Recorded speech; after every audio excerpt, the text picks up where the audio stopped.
الشيطان الرجيم أعوذ بالله من شماتة الأعداء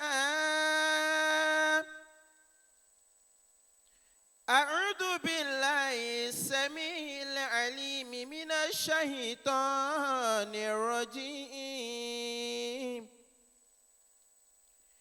بسم الله الرحمن الرحيم وما تكون في شأن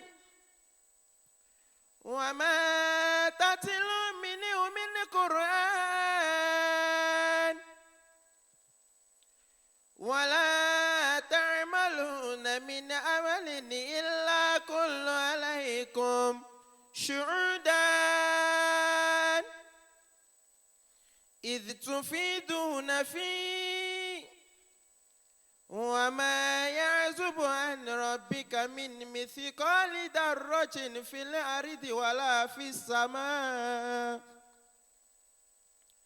ولا أصغر من ذلك ولا أكبر إلا في كتاب مبين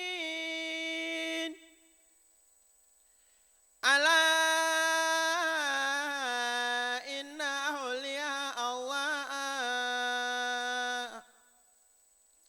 لا خوف عليهم ولا هم يحزنون الذين آمنوا وكانوا يتقون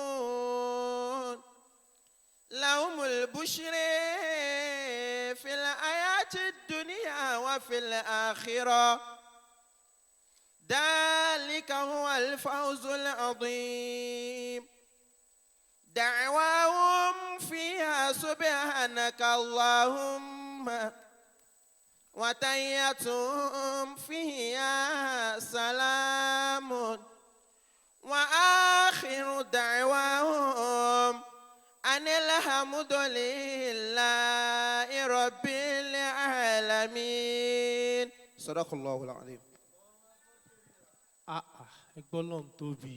Allahu akbar. wà á lùdà ni ẹ wá gbà ẹ̀yin tún gba mọ́dàdì nù. Masha Allah. ẹ jẹ́ àpariwo pọ́lọ́n tóbi dáadáa. Allahu akbar.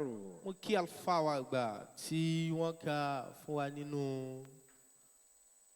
alukur'an láti ẹnu mọ̀lánà níkàlẹ̀ wọ́n ní kí n sọ fún yín pé láfòtò fúkà wàlẹ́ abúkásọ̀ òtúkà ẹ bá ń pariwo amínà dáadáa ọlá Qur'anu lọ́dọ̀ Ọlọ́run ọlá la ilaha illallah muhammadun rasulullah bila hawla wala quwwata. naam ní abẹ́ pé wọ́n sọ̀kalẹ̀ kíkà alukur'an